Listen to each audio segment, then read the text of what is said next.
Tingkat kesadaran perparkiran di Ambon masih rendah.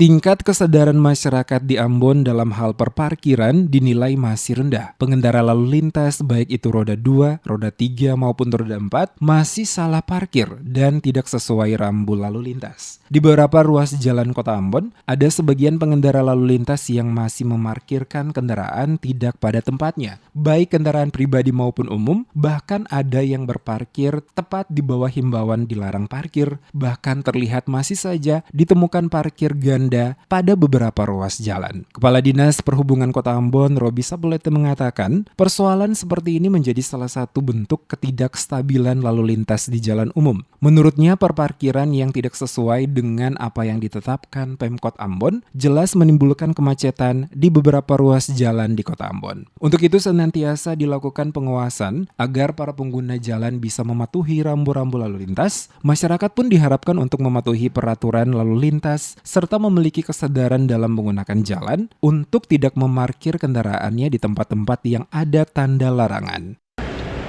Bagi disip itu memang ada terkendala di masalah prasarana itu kendaraan sendiri. Tapi kan kadang-kala juga kita jalan kaki untuk melakukan penertiban.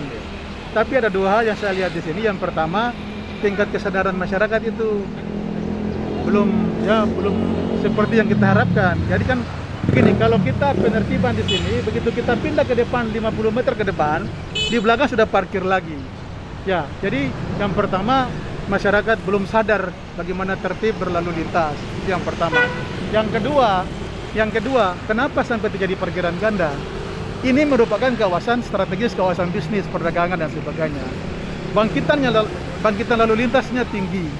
Tapi lihat sini, ini kan parkirnya kan parkir on street parking di tepi jalan umum.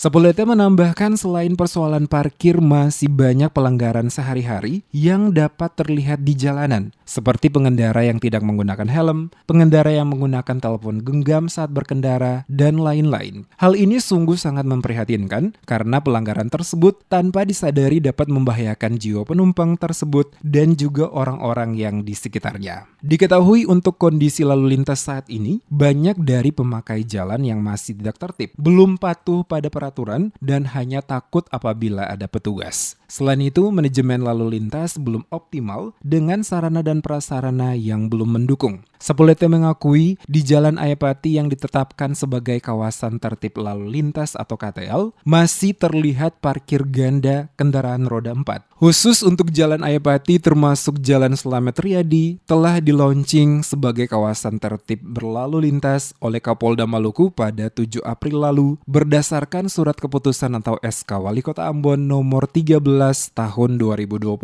Akan tetapi sejak di-launching sampai saat ini masih saja terlihat masyarakat pengguna kendaraan baik roda 2 maupun roda 4 tidak mematuhi aturan tersebut.